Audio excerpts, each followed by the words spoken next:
Sa ibang balita, magpapatuloy ang maayos na operasyon ng Embahada ng Pilipinas sa Kuwait.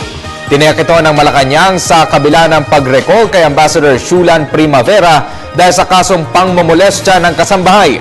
Samantala, nasa opisina na ni Executive Secretary Paquito Ochoa ang report ng Department of Foreign Affairs sa naturang kaso. Ito'y humihingi rin ng permiso kay Pangulo Aquino para imbestigahan si Primavera. The paper is still with the Office of the Executive Secretary.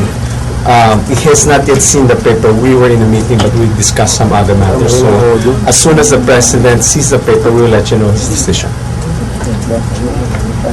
But the DFA was informed, and it has reported that Secretary of Foreign Affairs has already recalled Ambassador Primavera for consultations, quote unquote.